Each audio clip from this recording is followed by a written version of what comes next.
I hope आप अपना ख्याल रख रहे होंगे और राजस्थान की जनता का भी। जी सर, जी सर। कोरोना के टॉप जो 7 बड़े राज्य हैं जहां से सबसे ज्यादा मरीजों की और संक्रमितों की खबरें आ रही हैं और केसेस आ रहे हैं, उनमें से एक राजस्थान भी है, तो चुनौती बड़ी है अशोक जी। ये चुनौती बड़ी है, पर अब देखा होगा कि सभी पैरामीटर में राजस्थान सबसे बेस्ट है। फिर भी जैसे आप देखिए, जो टेस्ट जो हमने किए हैं वो पर मिलियन इंडिया में 450 हो रहे हैं। राजस्थान में 1173 किए, यूपी में 203 हो रहे हैं, बिहार में 132 हो रहे हैं, एमपी में 258 हो रहे हैं, वेस्ट बंगाल 97 हो रहे हैं। तो पैरामीटर जो है राजस्थान में हमने जो कर रखे हैं, मृत्यु दर भी राजस्थान में सबसे कम 1.87 है, जबकि पूरे ऑल इंडिया वाइज 3.13 है। पंजाब की 5.75 है, एमपी 4.91 है, गुजरात 4.57 है, महाराष्ट्र 4.24 है।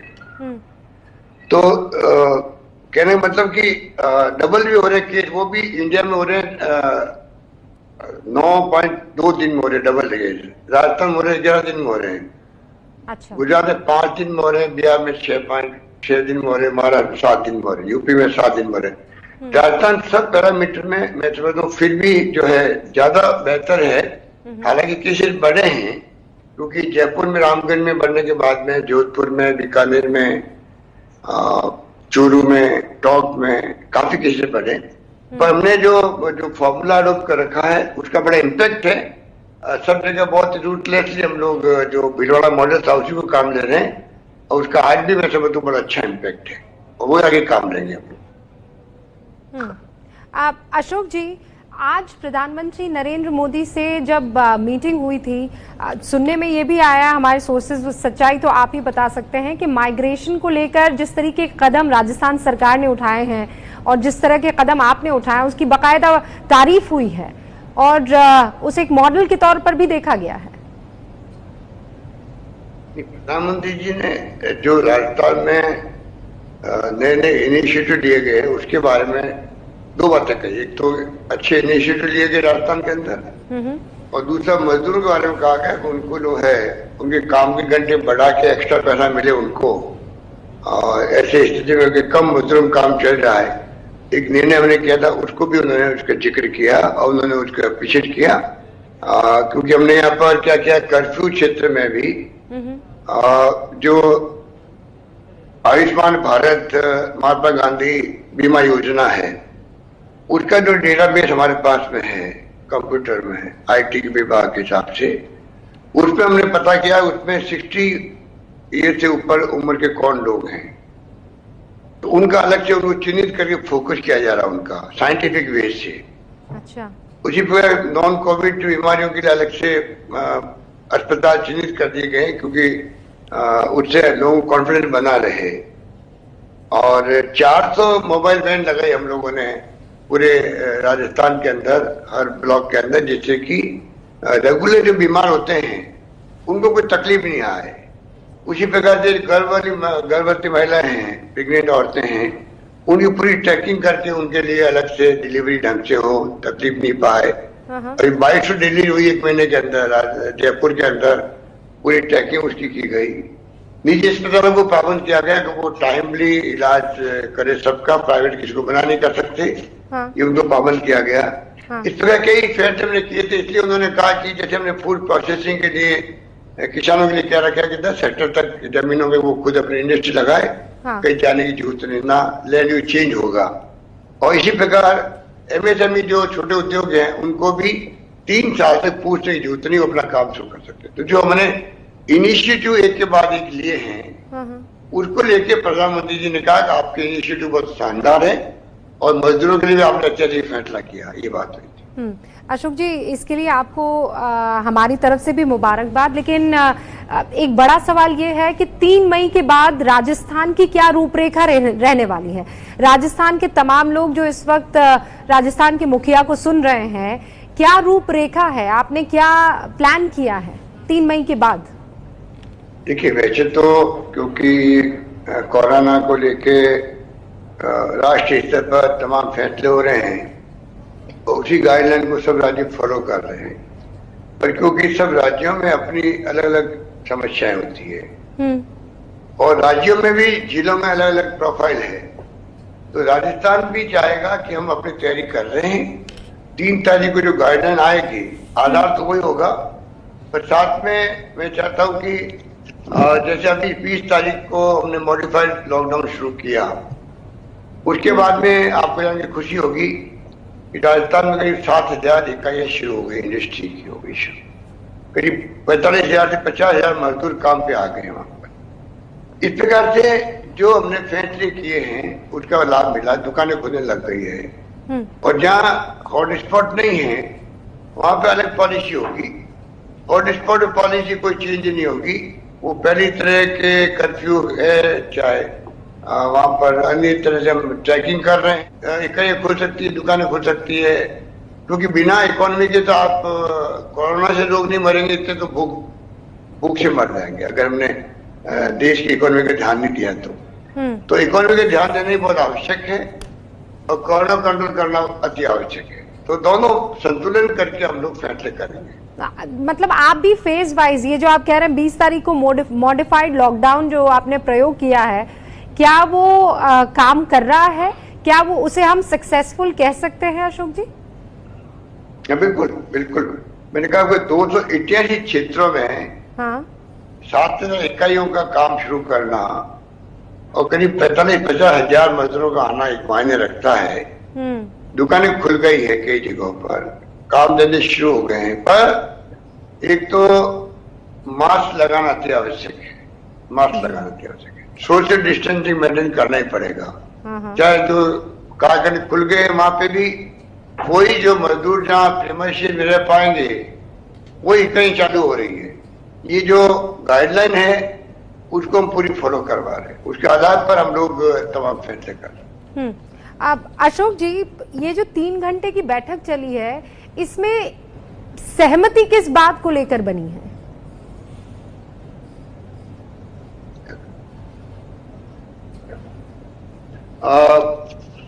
3 घंटे की बैठक में सब राज्यों ने अपनी अपनी बात कही। सब मुख्यमंत्रियों ने जो वो परफॉर्म क्या कर रहे हैं उस पर प्रकाश डाला। कुछ लोगों ने ईश्वरा जी जो मैं दे रहा हूँ आपको, कुछ लोगों ने जैसे नारायण स्वामी है, मिस्टर नारायण स्वामी जो चीफ मिनिस्टर पुडुचेरी के, उन्होंने भी जो आर्थिक एजेंडा क्या होना चाहिए देश के अंदर, और आपको मालूम है कि मैं प्रधानमंत्री के साथ में पहले लग चुका हूँ आर्थिक रूप से क्या क्या एजेंडा हो देश के लिए, राज्यों के लिए। आज भी मैं प्रधानमंत्री जी ने कहा है कि जो मुख्यमंत्री नहीं बोल पा रहे हैं उनको चाहिए कि वो मुझे लिख के भेजे।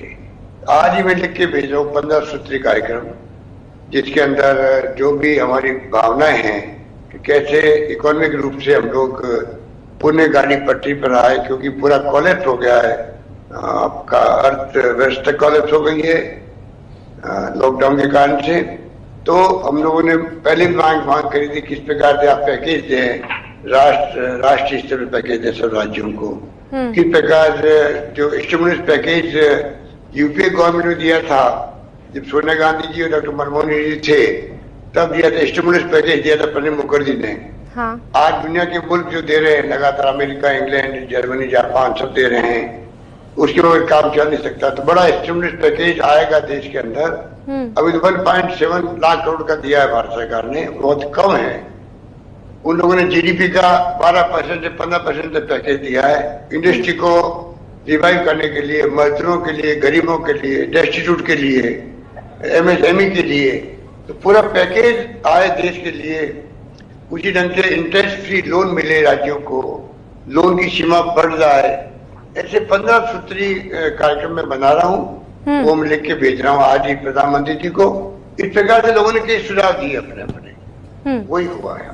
अब अशोक जी, मैं आप टेस्टिंग को लेकर आपसे सवाल पूछना चाहती हूँ, और उससे पहले आपने कहा दुकानें जो हैं वो कई जगह पर खुल गई है, 45,000 मजदूर जो हैं वो काम पर लौट गए हैं।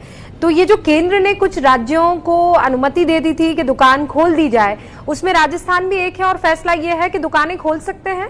मतलब लोग अपने आसपास की दुकानें, रोजमर्रा की दुकानें खोल सकते हैं राजस्थान में?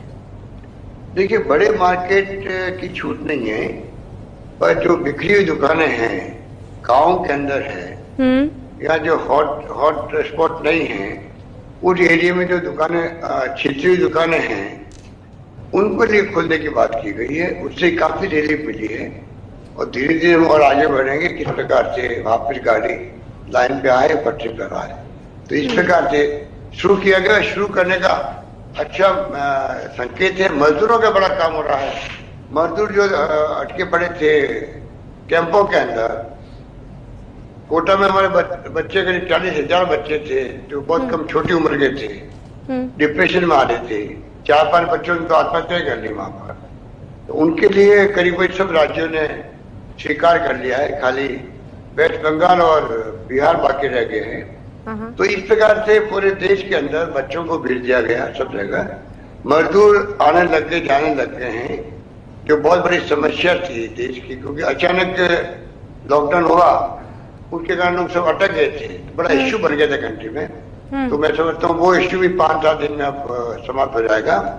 तो अब लॉकडाउन जो है फेजेज में खुल सकता है, एक साथ तो खुल नहीं सकता, जहां तक मैं समझता हूँ। उसी ढंग से हम लोग इसको देख रहे हैं, उसी ढंग से हम इसको, और जो 3 जोन बनाए गए, red zone, orange zone, green zone बनाए गए हैं, ये सभी जो है जोन अलग अलग पॉलिसी के अकॉर्डिंग टू उनके ऊपर उनको छूट दी जाएगी। इस प्रकार से ये सब काम। अच्छा, रेड और ग्रीन और येलो जोन बनाए जाएंगे या बनाए जा चुके हैं अशोक जी? बनाए जा चुके हैं। बनाए जा चुके हैं और उसमें हिसाब से छूट दी जाएगी। एक प्रकार से सब प्रपोज हो गए हैं और उसी ढंग से कार्रवाई शुरू होने जा रही है। राहुल गांधी टेस्टिंग पर बड़ा जोर दे रहे हैं अशोक जी, और राजस्थान में टेस्टिंग को लेकर क्या स्टेटस है? हम किस तरीके से टेस्ट कर रहे हैं? क्योंकि राजस्थान इकलौता ऐसा राज्य था जिसने सबसे पहले कहा कि भाई हम रैपिड टेस्ट नहीं करवाने वाले हैं क्योंकि हमें ये किट ठीक नहीं लग रहे हैं। उसके बाद पूरे देश ने उस फॉर्मूला को अपनाया।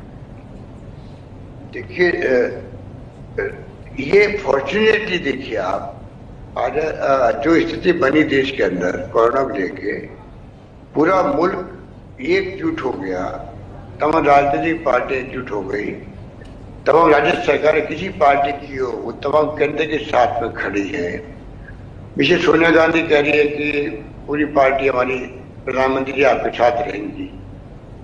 राहुल गांधी जी ने भी कहा है कि टेस्ट ज्यादा होने चाहिए। वो तो शुरू से ही कह रहे हैं, फरवरी महीने में कह दिया था कि आप तैयारी कर लो, संख्या बढ़ेगी। अब भी जो संभावना आ रही है, जिस रूप में एक्सपर्ट राय दे रहे हैं, भारत सरकार की एक्सपर्ट राय कल दी है उन्होंने, बीसी करके सब जगह पूरे देश के अंदर। हेल्थ मिनिस्ट्री के लोगों ने कहा है आने वाले वक्त में संख्या बढ़ सकती है। राहुल गांधी जी ने यही तो कहा था कि आपका लॉकडाउन तो एक सीमा तक ठीक है, पर आखिर में तो टेस्टिंग बड़े रूप में होनी चाहिए। WHO ने ही राहुल गांधी की बात को सपोर्ट किया है। इस रूप में जब देश में सब अपनी अपनी भावना बताते हैं, सुझाव देते हैं, तो मैं अंत में कहना चाहूंगा भारत सरकार के नेताओं से भी कि विपक्ष की जो सुझाव आते हैं, चाहे कांग्रेस वर्किंग कमेटी ने सुझाव दिए हों, चाहे सोनिया जी ने दिए हों, चाहे राहुल जी ने दिए हों, चाहे और कोई लोग दें, उन सुझावों को उन्होंने को लेना चाहिए। फीडबैक आ रहा है, उनको अन्यथा नहीं लेना चाहिए, उसको आलोचना के रूप में नहीं मानना चाहिए, मेरा मानना है। तब जाके हम लोग सब मिलके ये लड़ाई लड़ी जा रही है, उस पर हम लोग कामयाब हो पाएंगे और कोरोना 19 को, जंग को हराने में विजय हम होंगे, देश होगा, प्रदेश होगा। ये तब संभव होगा तब हम सब मिलके करेंगे, सभी जाति सभी धर्म के लोग मिलके एकजुट रहेंगे, तब होगा। बिल्कुल सही बात कह रहे हैं आप अशोक जी। बेशक यहाँ पर सबको एक साथ लड़ना है इस कोविड-19 से। एक राजस्थान के बहुत सारे व्यूअर्स हैं जिन्होंने मुझे पर्सनली मैसेज किया है, और बिजली 2 महीने की माफ कर देने, पानी के बिल माफ कर देने जैसी कुछ चीजें जो हैं वो सोशल मीडिया पर बड़ी घूम रही हैं। सच्चाई क्या है अशोक जी? ये देखिए, अभी हमने इनके 2 महीने के डेफर कर दिए बिल। डेफर करने का ही करीब 600 करोड़ रुपए का भार पड़ा होगा डेफर करने का ही। तो राज्यों की जो स्थिति बनी है, बिना केंद्र के इमदाद के, वित्तीय पैकेज के संभव नहीं होगा आने वाले वक्त में गवर्नेंस कैसे होगी, क्योंकि जब पूरी तरह आपका रेवेन्यू जीरो हो गया है, 5-10% मुश्किल से आ रहा होगा, सारे फैक्ट्री बंद पड़ी है, धंधे बंद पड़े, रेवेन्यू के सारे सोर्स बंद पड़े हैं, चाहे वो एक्साइज हो, चाहे ट्रांसपोर्ट हो, चाहे वो कोई विभाग हो, सबको मालूम है। तो अभी बिजली कंपनियां जो है वो खुद ही बहुत बड़ी घाटों में चल रही है। तो एकदम आप उनको अगर माफ कर निःशुल्क कर दो तो बिजली कंपनी और उनको अगर तकलीफ होगी तो वो बिजली कैसे सप्लाई करेगी, तो और किसानों को तकलीफ होगी, इंडस्ट्री चालू कैसे होगी। हाँ। तो बैलेंस करके चलना चाहते हैं, इसलिए हमने अभी डेफर किया है। अगर आगे स्थिति अच्छी बनेगी तब सोचेंगे हमें क्या करना है। आपने बार बार इस बात का जिक्र किया है और मैं चाहती हूँ थोड़ा और साफगोई से आप इस बात को रखें कि केंद्र से मदद को लेकर इस वक्त हमें और ज्यादा हम चाहते हैं और ज्यादा की जरूरत है। देखिए, जब मैं कह रहा हूं आपको कि रेवेन्यू पूरी तरह बंद हो गई है राज्यों की, खाली राजस्थान की बात नहीं है, पूरे देश की, और वही जीएसटी कम हो गई है केंद्र के पास में भी, उनके भी टैक्सेस कम हो गए हैं, तो राज्यों के पास तो कोई और तरीका है नहीं रेवेन्यू जनरेट कैसे करे लॉकडाउन में। केंद्र सरकार के पास में आरबीआई है, नोट छापने की मशीन है, वो कुछ भी कर सकते हैं। देश की इकोनॉमी को पटरी पे लाने के लिए दो बातें उनको बहुत बड़ी रूप में करनी चाहिए। एक तो बड़ा पैकेज दे, स्टिमुलस पैकेज, इसको कह रहे 20 लाख करोड़ तक का पैकेज देगी सरकार, स्टिमुलस पैकेज, जैसे यूपी गवर्नमेंट ने दिया था, तब जाकर के इकोनॉमी पटरी पर आएगी। तो पैसा जब खर्च होगा मार्केट के अंदर और लोग उसको पैसा खर्च करेंगे दुकानों पर, तब माल की डिमांड बढ़ेगी और फैक्ट्री चालू होगी। सिंपल फॉर्मूला है। और अशोक जी, प्रधानमंत्री कह रहे हैं कि इसमें राज्यों का भी उतना ही हमें साथ चाहिए। भाई, राज्यों की इकोनॉमी जब तक केंद्र की इकोनॉमी के साथ नहीं होगी मर्ज, तब तक कैसे हो पाएगा? मतलब जिस रफ्तार से राज्य चलेंगे उसी रफ्तार से केंद्र की दिशा निर्धारित होगी। नहीं, देखिए, ये कोई राजस्थान की या देश की बात नहीं है। पूरी दुनिया के मुल्कों के अंदर, पूरी दुनिया के मुल्कों के अंदर जो स्थिति बन गई है, लॉकडाउन कई मुल्कों में हो चुका है दुनिया के मुल्कों के अंदर, उन सब ने दो काम किए जो मैंने कहा। एक तो 20 लाख करोड़ का मान लो मिले, ये मेरी सोच है, हो सकता है उसमें ज्यादा भी हो सकता है, कम भी हो सकता है, कि स्टिमुलस पैकेज मिले तो जाके मार्केट समझेगा। नंबर 2, 20 लाख करोड़ का इन्वेस्टमेंट हो बड़े रूप के अंदर, तब जाकर के इकोनॉमी सुधरेगी। और राज्यों की बात तो मैं इसलिए कर रहा हूँ, राज्य सरकारें की जो इंडस्ट्री है वो निर्भर करेगी बैंकों पे करेगी। अगर राज्य सरकारों में इंडस्ट्री नहीं चलेगी तो रेवेन्यू कैसे आएगी? दुकानें खुलेगी, इंडस्ट्री चलेगी, सारे काम जब गाड़ी पटरी पर आएंगे, और इसीलिए तभी तो जो है तभी तो रेवेन्यू आ पाएगा ना राज्यों के पास में। और सर, इसीलिए आप कह रहे हैं कि 20 लाख करोड़ का स्टिमुलस पैकेज जो है उसका वो आप डिमांड कर रहे हैं। अशोक गहलोत साहब, बहुत बहुत शुक्रिया हमसे बातचीत करने के लिए, हमारे साथ जुड़ने के लिए, और हम उम्मीद करते हैं कि राजस्थान जल्द से जल्द इस कोरोना वायरस की जंग में जीत कर उभर कर सामने